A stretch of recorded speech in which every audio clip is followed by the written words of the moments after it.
Hello YouTubers, how are we today? Yeah, it's been a little bit of time. I took some time off, spent some time with my brother, and it was great. And he went back today, so thought I'd make a video. But anyway, this is where we left off. I hadn't done any more on this since the last time we had been together here on the channel. And so I thought I'd go ahead and pick up where we left off. Looks like we've got the interior, we got the pockets in, we got the pockets sewn. So the next step here is going to be to marry this onto this back panel.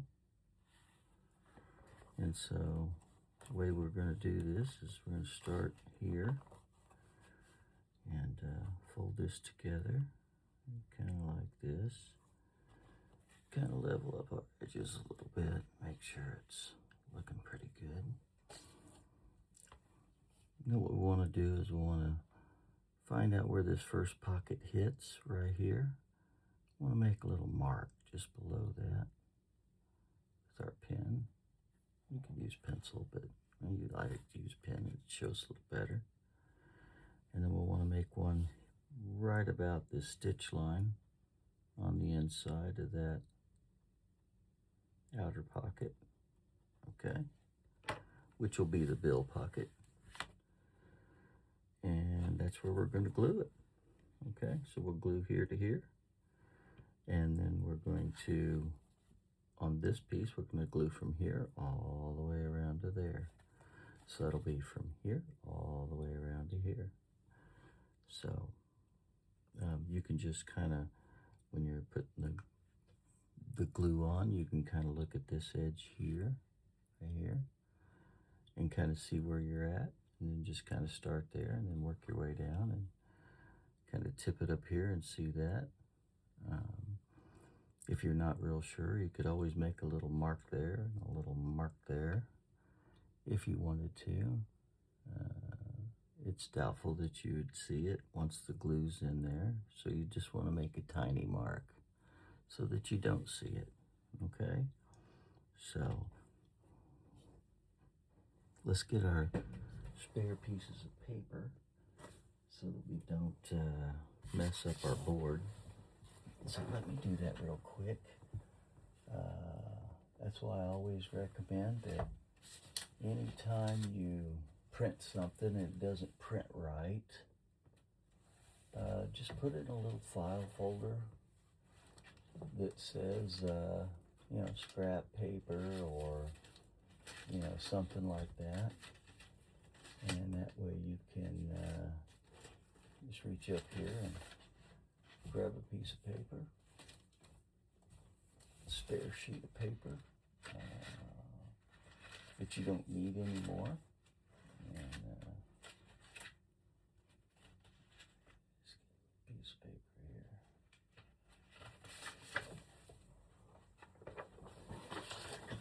Thinking that way, you're always reusing and never wasting. We waste enough in this country chopping down the trees making paper. I try to do everything online, and I try to do everything instead of mailing it to me. I always have them to send it electronically to me.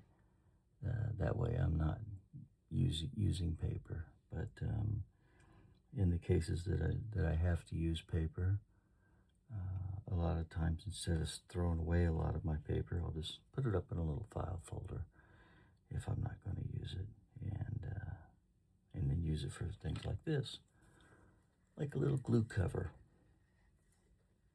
Oh boy, it's been a while since I've opened that glue. You can tell that I took a week off from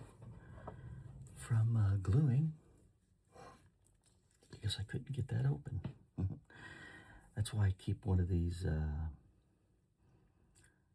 little grippers.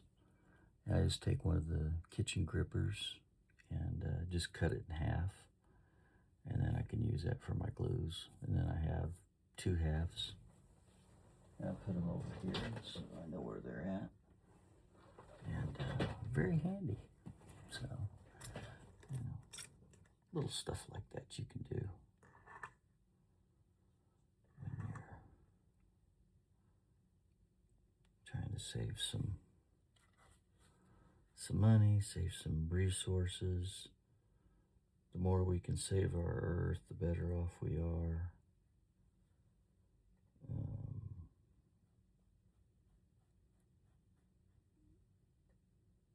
I mean, I'm not a tree hugger or anything like that, but I certainly don't like wasting anything that I don't have to. So, anyway, so the best way to do this is to kind of look to see that we have this here. Put a little glue right there like so, okay? And then at the top here, look at that one and put a little glue right there. Now we know we need to go between those 2 points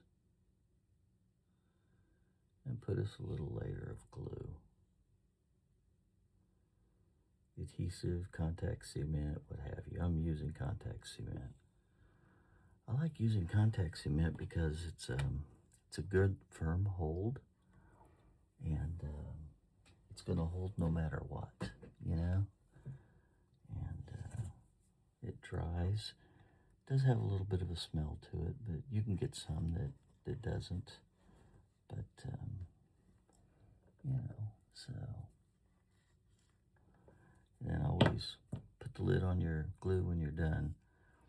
I've had a lot of people in the leather business, they leave their glue open when they're working, and inevitably, if you leave your glue open, you know what's going to happen. You're going to hit it and knock it over, and it's going to spill all over and hopefully it doesn't get on your project, because once it gets on your project, most of the time your project's ruined.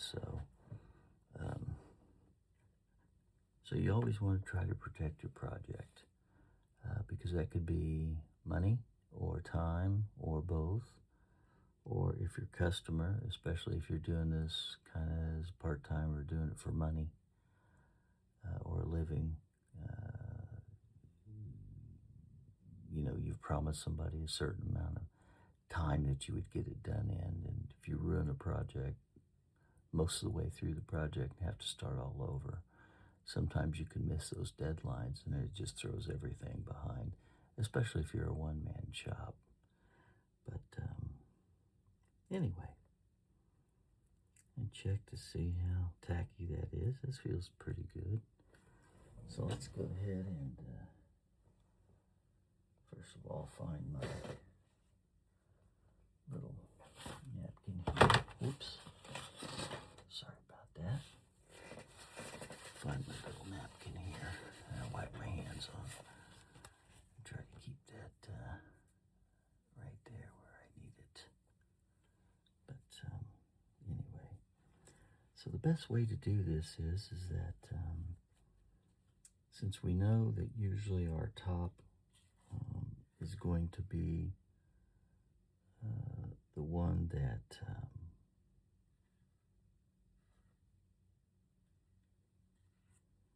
that we don't trim off from this point forward. If anything has to get trimmed, hopefully we don't have to trim it. But we do have some stitch holes here, so we probably wouldn't want to take anything off the bottom if these 2 things don't line up. So probably the best thing for this project would be to line up the bottom, and then if they don't line up, then we can always sand this top. Since we've already kind of had to mark these and lay this out when we mark this side. So that's what we'll do. So we'll just kind of lay this on here and start in this corner, put our fingers. I like to put my fingers like this on either side, and then just kind of feel and make sure that holding this part up, and just making sure, go over to the corner edge and just kind of making sure that lines up, and just kind of pinch that down a little bit. And then feel this bottom edge. And then get that bottom edge. Get this bottom edge pinched in. Okay, like so. And then come back and make sure that we get this top edge. I'm not quite sure how to help you with that. In. And I'm sorry about that. I'm not sure why she even responded. I didn't even call her name.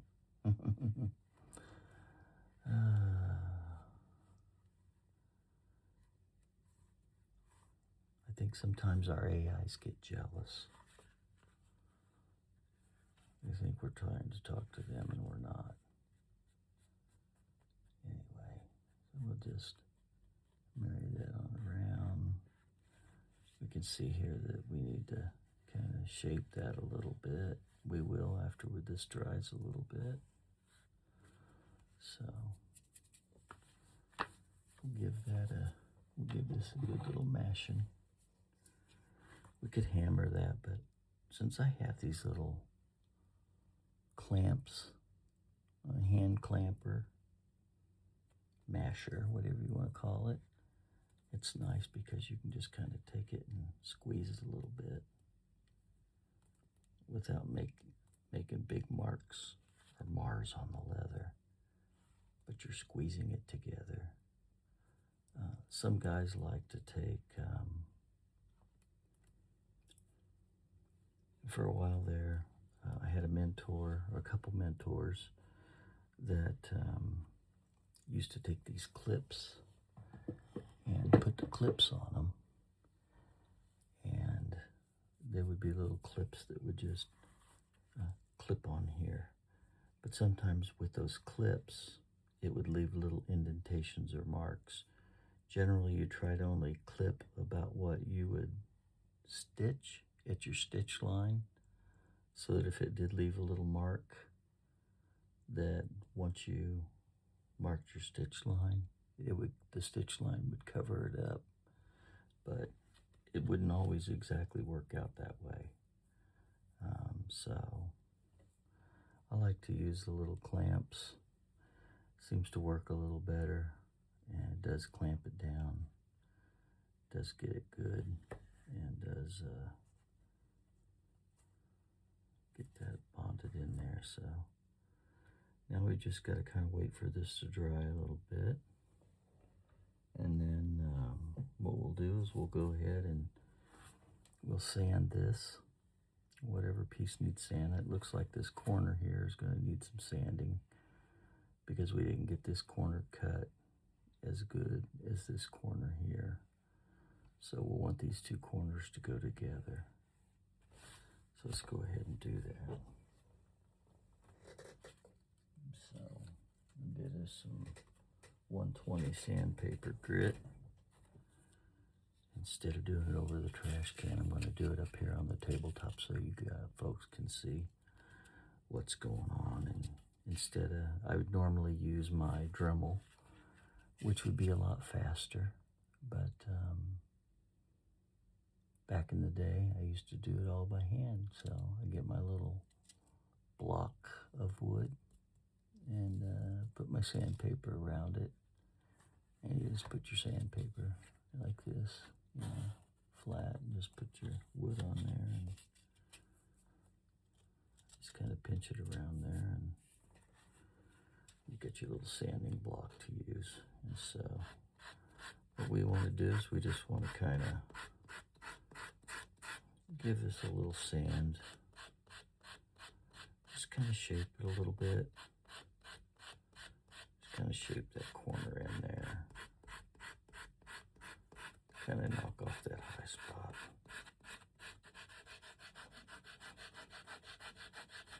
And we can go back and forth until we get most of it pretty close to where we want it. And then once you get it pretty close to where you want it, then you just go one direction. And what that does for us is makes it nice and smooth, soft and gives for a good soft feel to the edge of the leather. Nice and smooth and soft. And that's what you want. You want your leather to always feel smooth, soft.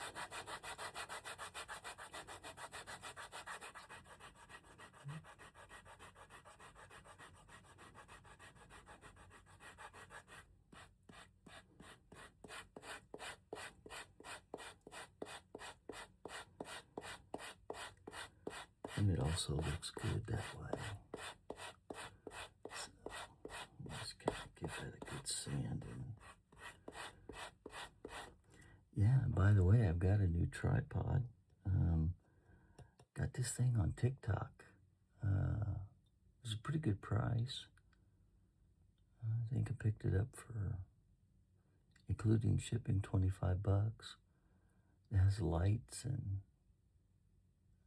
you can use it as a selfie stick, or you could put it on the table like I have it here and stand it up. You could put it on the floor and stand it. It has a 57-inch neck that extends, telescopes out. It's pretty cool. So I'm really quite enjoying that. It's got a couple lights.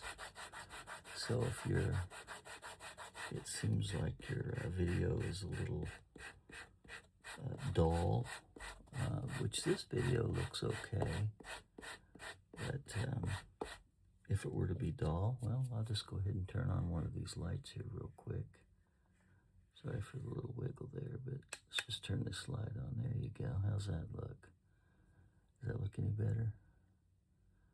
I'm not sure that it does, but you can even tell. But yeah, it just kind of makes your subject area more lit. And there's another one that goes on this side. And so with the lights on either side, it can light up.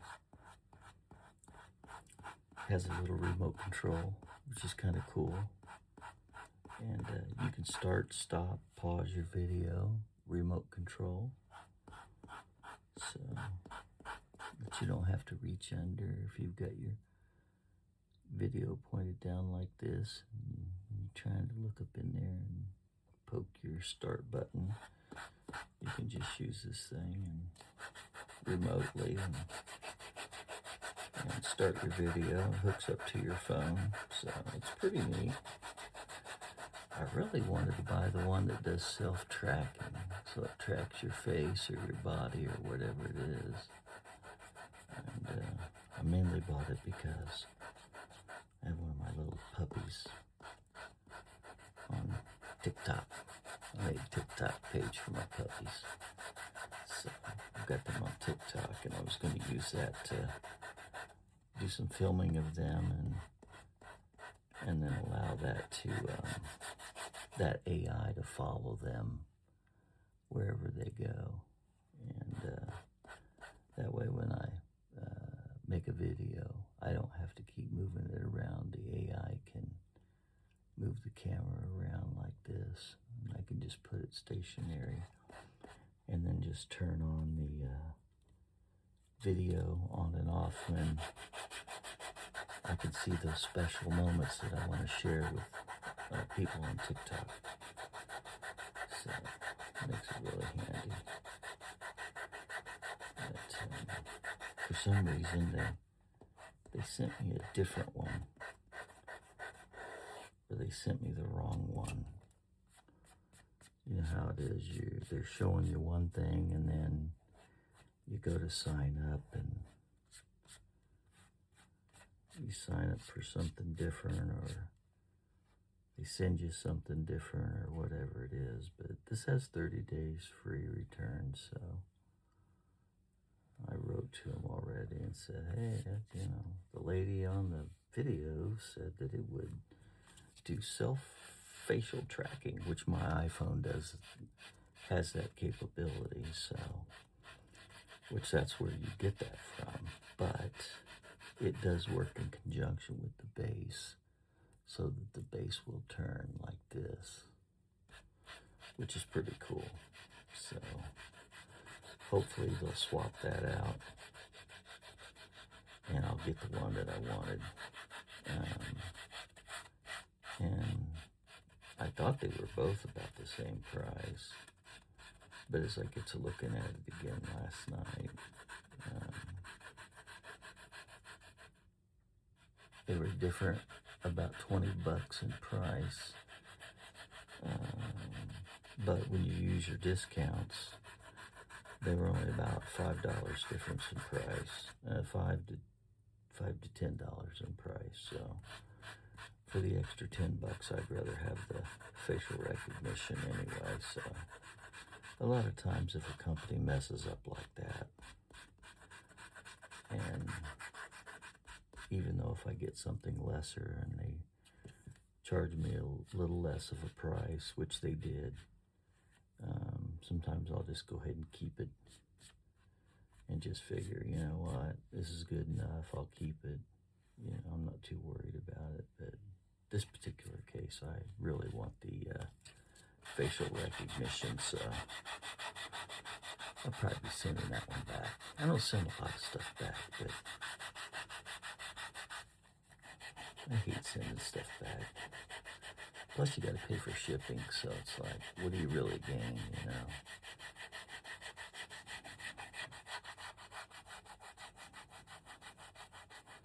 If it's cost $25 and it costs $6, $7 to send back, you know, now instead of being in the hole $25, you're in the hole $18, you know? So, depending on how much it costs to ship. So,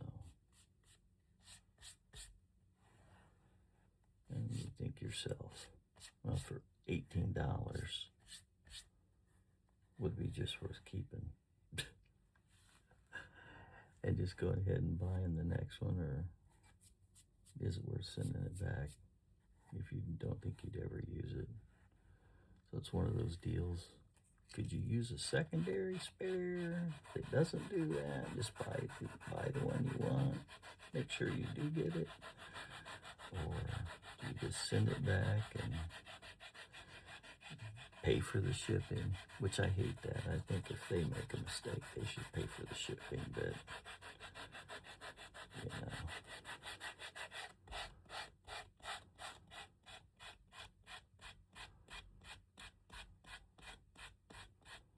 I'm sure they come up with ways to say,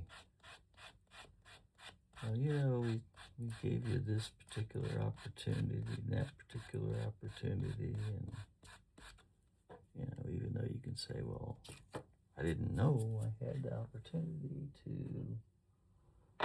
double check everything to the point that I did. I thought I did double check it when I pulled the payment trigger, but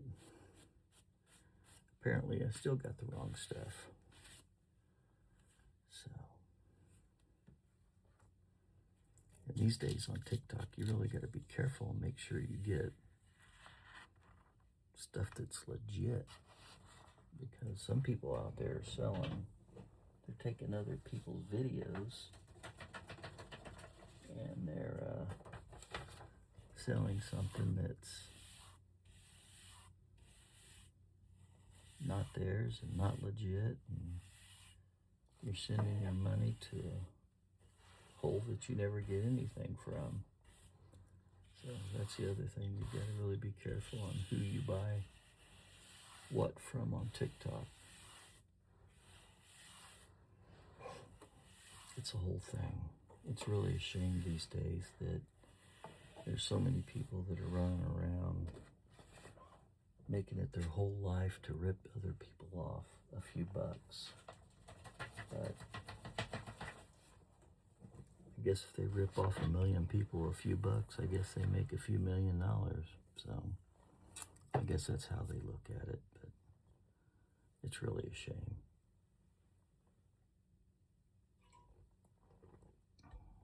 Anyway.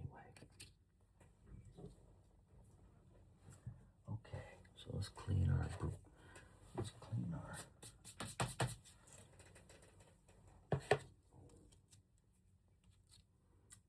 paper. And now this area is all nice and smooth and level and even all the way around. And so we can go ahead and mark it. We'll mark it with our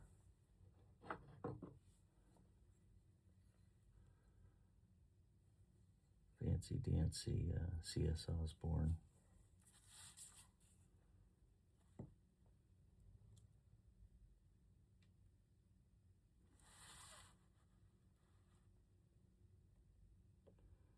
Like that.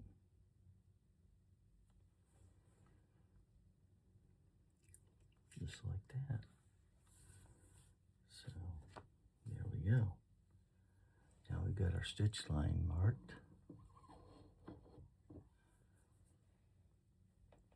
With our calipers, fancy dancy C.S. Osborne calipers. And then we'll want to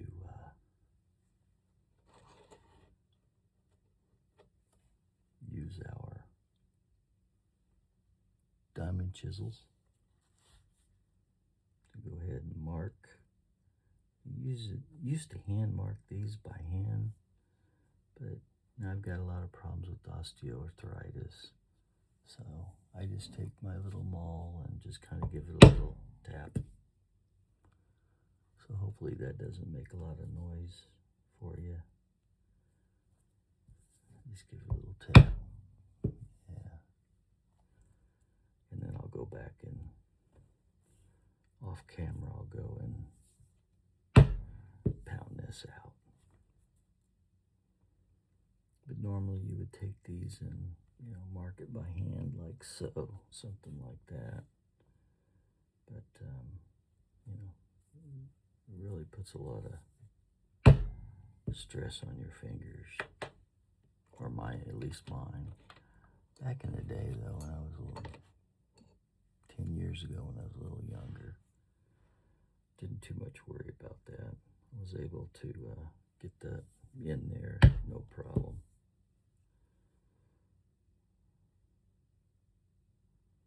Seems like the older we get, the more we start breaking down. Years of abuse on the body, working, playing, mainly working. It really puts a stress on the body. And then, of course, once you get arthritis and things like that, like I have, it's something you just don't get rid of. It's something that's always going to be there. You can only try to control it with some pain medication and some sort of cream. Okay, so since we started here, and as soon as we come around this corner, what we're going to want to do is we're going to want to start at this top, work our way back down. Because if we have any areas that we need to adjust,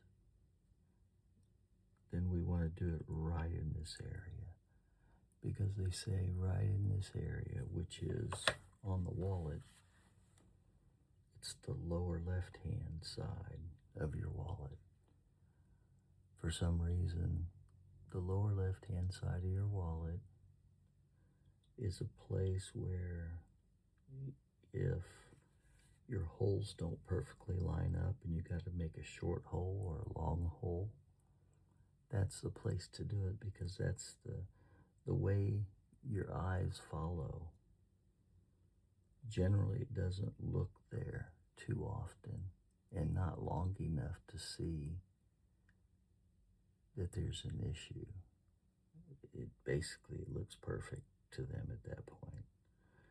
So that's where you want to make up your differences, right there. You don't want to try to make it up here at the top.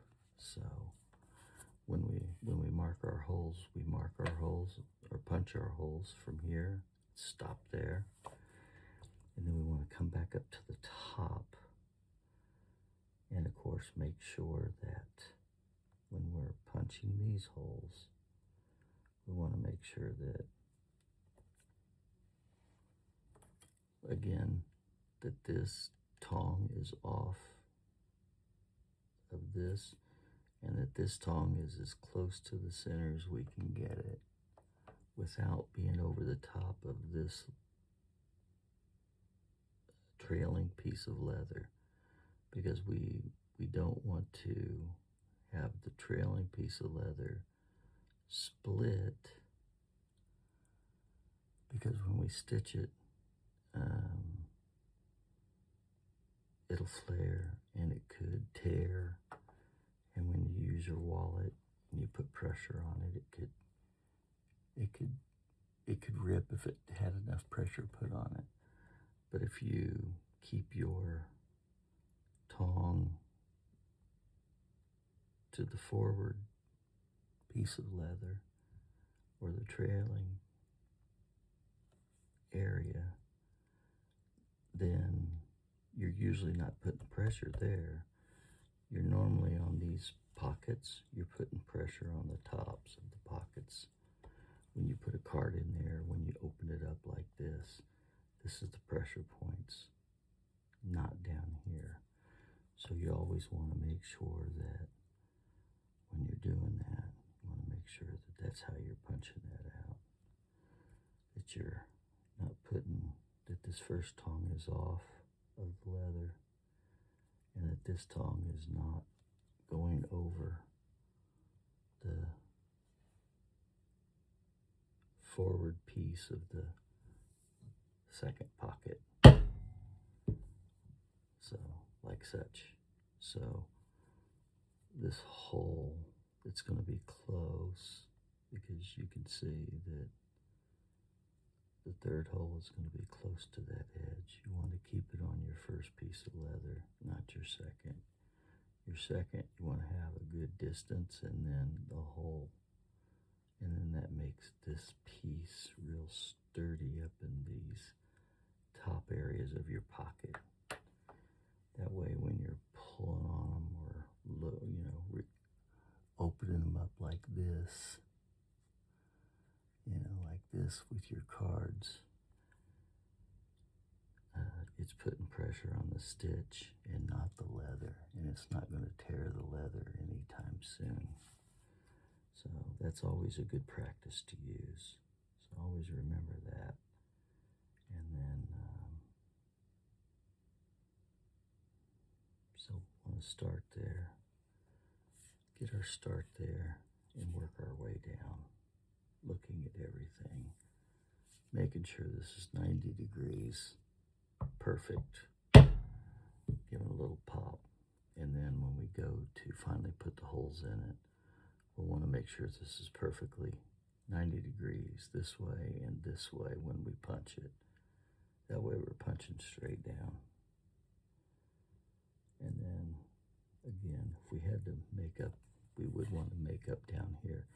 And you can see that our hole is just barely going to be off.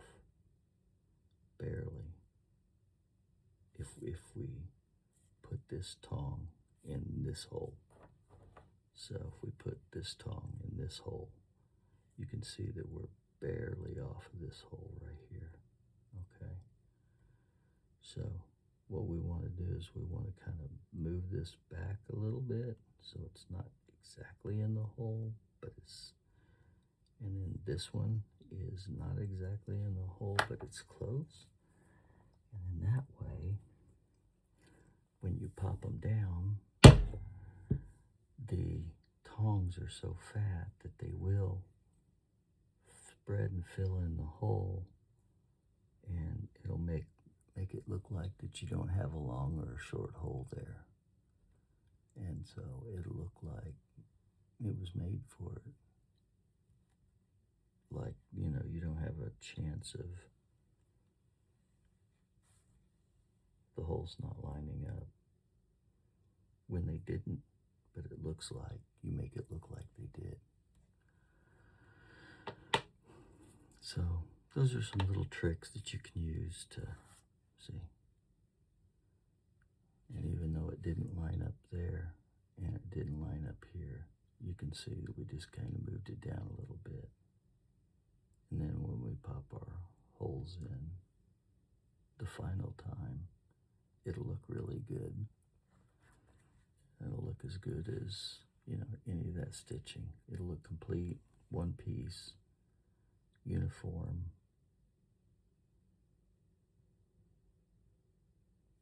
The shorts are not too short, and the longs are not too long. So, there we go. Okay. So, I'm going to stop this here because it's about 35 minutes.